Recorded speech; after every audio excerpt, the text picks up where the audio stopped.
Assalamualaikum warahmatullahi wabarakatuh. Kemat siang para sedulur YouTube, ketemu lagi dengan saya Agung Wijanarko. Oke para sedulur, di siang hari ini kita ketemu lagi ya teman-teman di kanal YouTube saya ini.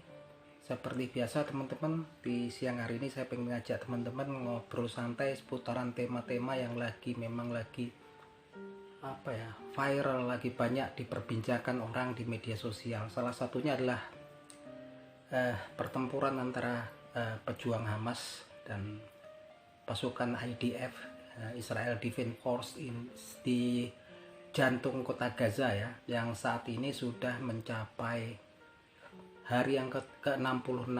Jadi seperti teman-teman tahu, sekitar 2 hari yang lalu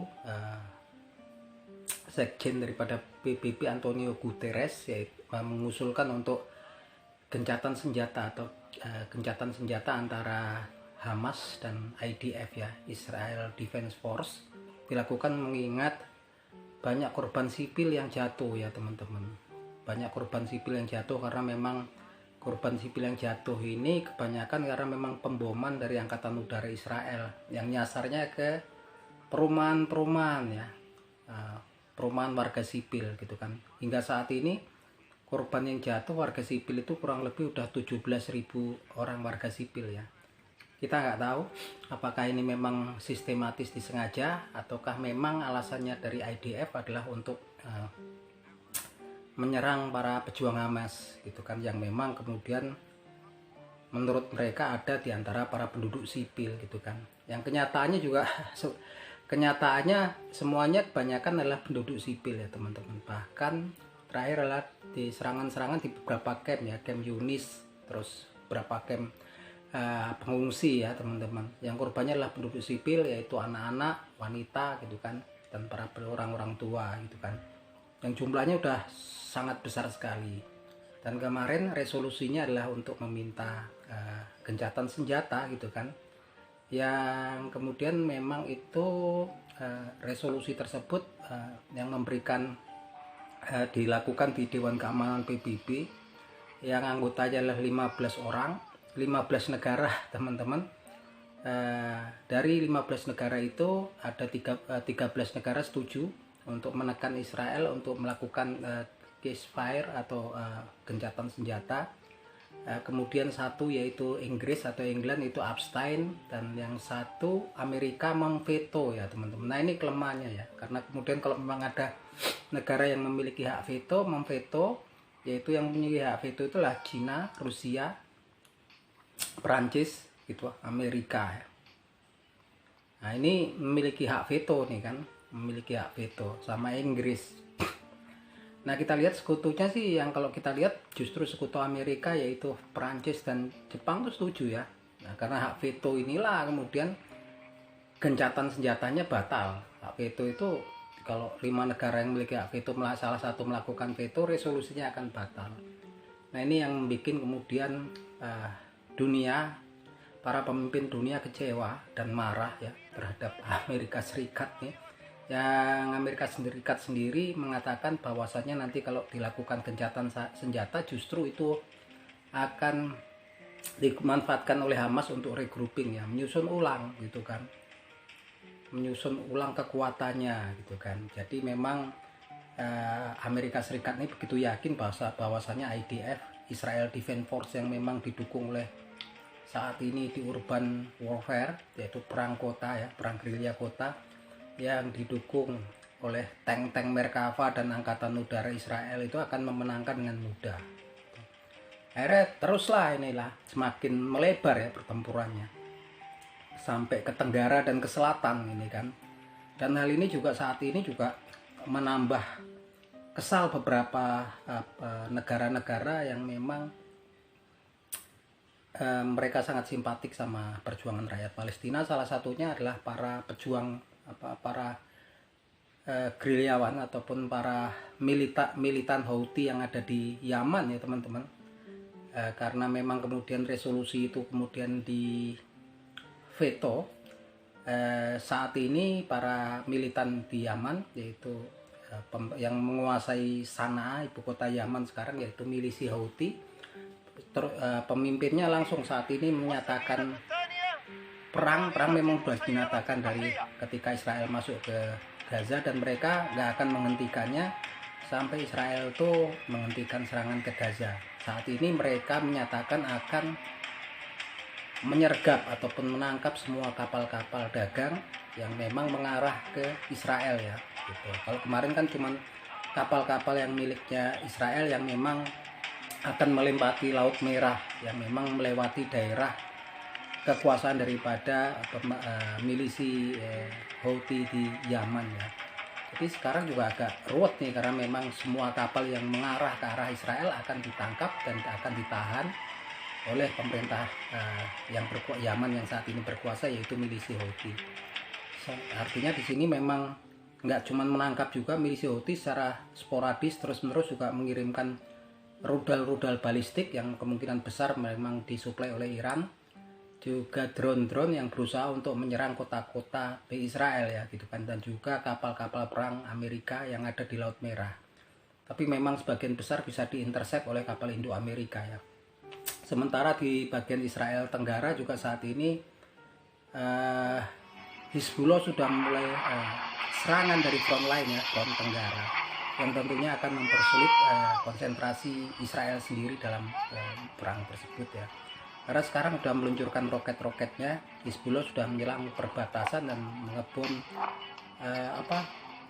barak-barak tentara Israel di kawasan Israel Tenggara.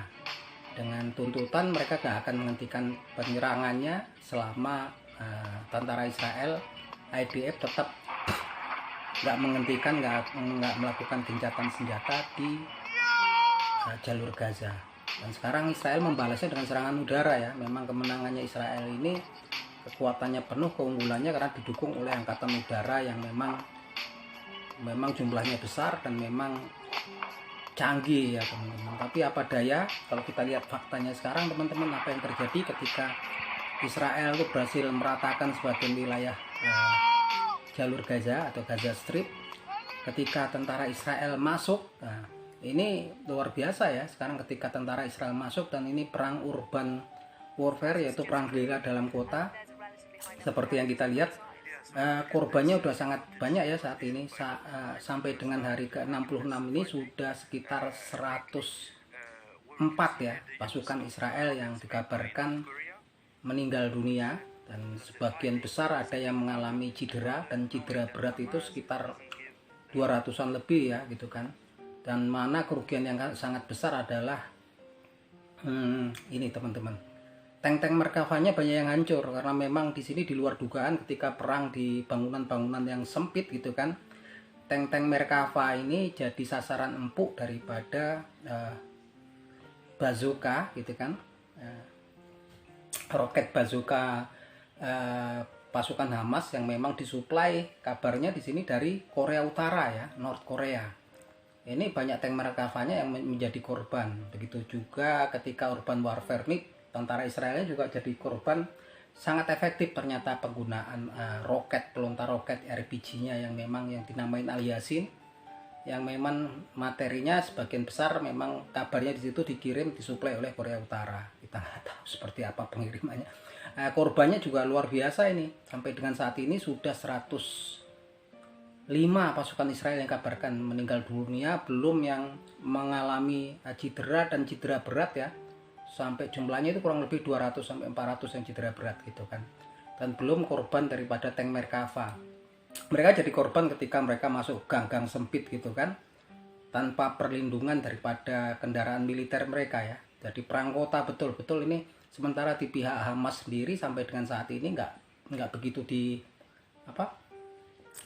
kabar tentang korban di pihak Hamas juga belum ada ya secara resmi di sini kan. Walaupun kemudian ada propaganda di beberapa media sosial, yaitu tentara Israel berhasil dipropagandakan di situ, yaitu untuk menangkap para militan ataupun pejuang Hamas yang jumlahnya banyak gitu kan. Tapi memang kemudian itu dikoreksi oleh beberapa media, even itu media barat juga, bahwasannya itu meragukan, karena memang dikatakan ternyata itu adalah warga sipil yang mereka video, kemudian mereka itu di video suruh angkat senjata cuman pakai pakaian dalam ya, pakai pakaian dalam, kemudian mereka di video itu suruh mengangkat tangan sambil membawa senjata AK-47 gitu kan. Yang jelas ini adalah propaganda, karena hampir nyaris nggak mungkin gitu kan mereka masih membawa senjata suruh angkat tangan gitu kan, dan jumlahnya banyak. Dan setelah memang kemudian ditelusuri, diwawancarai oleh beberapa media di barat, juga dikatakan bahwasanya orang-orang tersebut adalah penduduk sipil gitu kan, relatif Hamas, keluarga yang anggota Hamas, teman-teman anggota Hamas ataupun penduduk sipil yang kemudian ditangkap dan dibawa ke Israel ya, penjara Israel, yang ternyata bukan pejuang Hamas yang sesungguhnya teman-teman. Tapi yang jelas nggak sesuai perkiraan. Pertempuran saat ini nggak sesuai perkiraan karena korban yang berjatuhan lumayan banyak di pihak Israel, yaitu 105 ya kalau kita omong battlegroundnya di pertempuran daratnya. Sementara di Hamas sendiri sampai sekarang belum ada laporan resmi pihak yang kematian daripada anggota Hamas gitu kan. Di Israel tuh sudah 105 plus sekitar 200 yang cedera ringan, cedera berat itu sekitar 400 orang ya. Kritikal ya, dia woundednya parah gitu kan. Nah ini kalau memang terus-menerus tentunya juga pastinya korban akan semakin meningkat ya di pihak Israel. Kalau kita lihat juga sebenarnya nggak imbang, karena kalau kita lihat di beberapa siaran-siaran langsung live streaming daripada stasiun TV seperti Al Jazeera yang mendapatkan video-video dari pejuang Hamas gitu kan. Ini memang karena pejuang Hamasnya kan cuma pakai sepatu kets, ada yang pakai sendal jepit gitu kan, pakai pakaian sipil gitu kan. Sementara tentara Israel kan komplit senjatanya. Tapi ternyata urban warfare ini, perang kota ini sangat susah ya. Seperti ketika cerita Amerika di Somalia dulu, di Mogadishu, ketika tempur marinir Amerika dengan para pejuang di Somalia ya, di Mogadishu. Waktu itu juga sama ya, ketika diberitakan sampai kemudian helikopter Hawk banyak yang jatuh gitu kan. Korbannya banyak ya, pasukan marinir Amerika sampai kemudian ditarik Amerika dari Somalia. Itu perang kota ya. Ini perang kota ini ternyata nggak mudah ya teman-teman.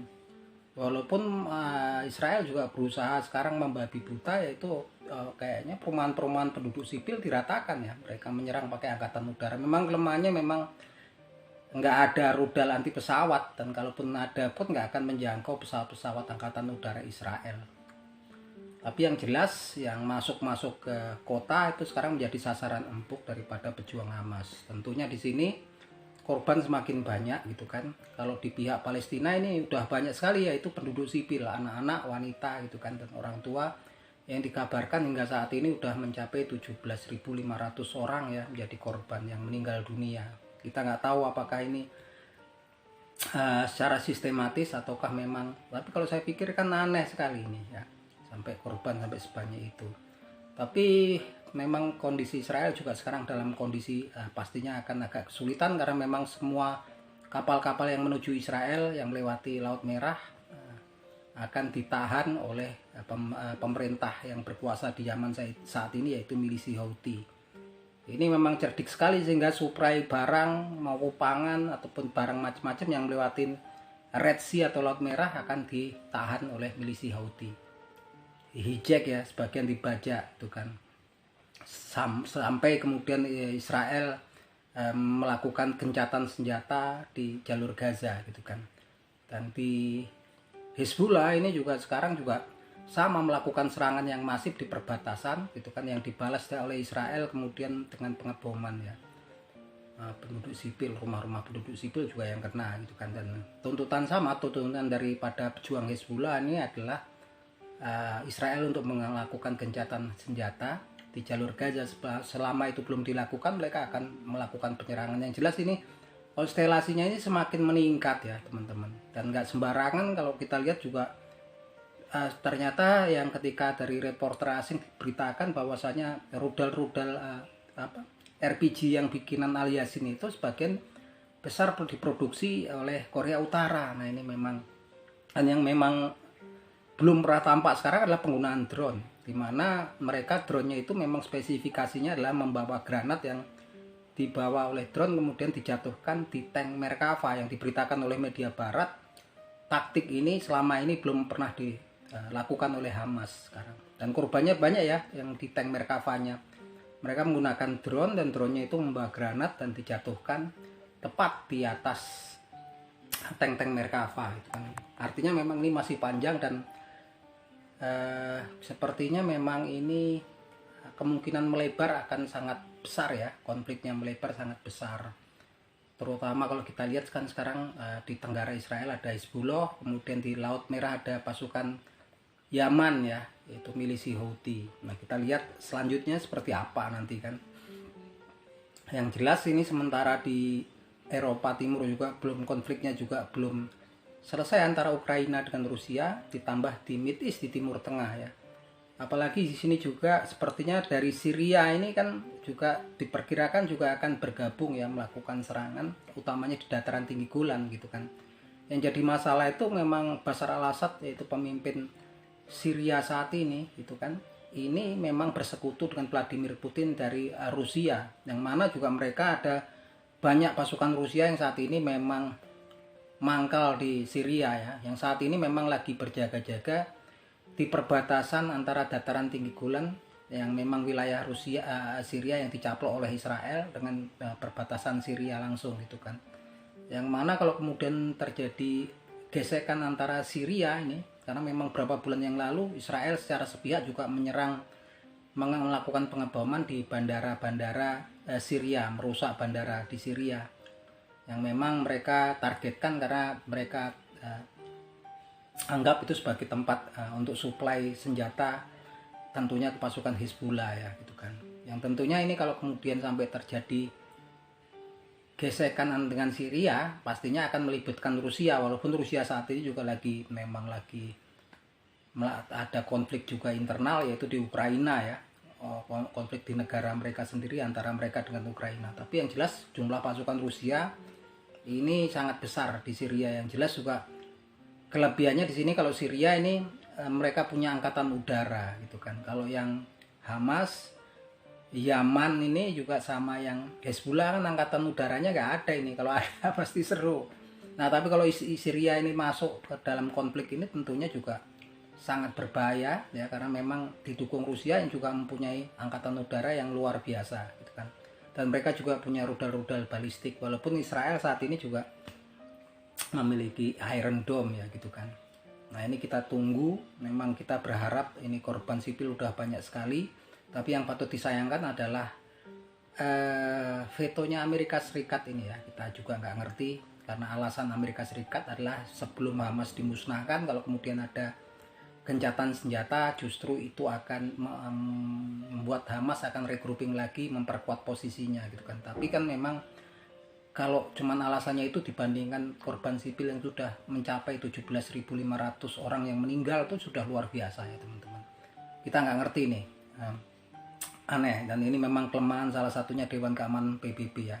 Kalau kemarin resolusinya itu disetujui oleh oleh semua anggota Dewan PBB, tentunya akan Israel nggak bisa apa-apa, pastinya juga akan tunduk pada resolusi Dewan Keamanan PBB. Sayangnya di sini memang kemudian Amerika Serikat ini ya, Amerika Serikat ini memang sepertinya jelas-jelas sekali memang sekutu beratnya Israel, apapun yang terjadi kayaknya hidup mati membela Israel.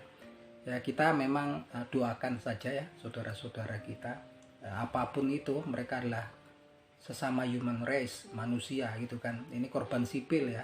Kalau tentara sih memang udah diniatin, memang mereka akan tempur antara Hamas sama Israel. Terlepas dari itu, sebetulnya kalau menurut saya sendiri nggak pas. Kemudian karena Hamas itu kan cuma 5 atau 10% populasi daripada Palestina, itu kayaknya nggak begitu adil ya. Kemudian sepertinya semuanya dihukum ya gitu kan. Semuanya dihukum dengan pengeboman yang menghancurkan rumah-rumah warga sipil, dan kemudian nggak cuma warga sipilnya juga rumahnya dihancurkan, tapi nyawanya juga melayang. Oke, itu teman-teman, ini obrolan kita. Ini saya memang sering memantau di media-media asing yang memang melakukan reportasi di pertempuran di jalur Gaza ya. Memang pertempuran jalur Gaza ini memang ada dua pihak. Dari rombongan Hamas juga kalau ngirim video, kayaknya videonya nongolnya nanti di media-media mainstream Arab ya, seperti Al Jazeera. Sementara yang dari pihak Israel ini kan memang dari media-media barat gitu kan. Ini sebagai informasi gitu kan, sebagai apa ya, penyeimbang kalau ada berita-berita yang mungkin kadang-kadang nggak seimbang gitu kan. Karena media sosial ini merupakan juga perang untuk propaganda gitu kan. Oke, gitu teman-teman. Salam seduluran dari saya Kung Wijanarko dari Jakarta. Matur nuwun.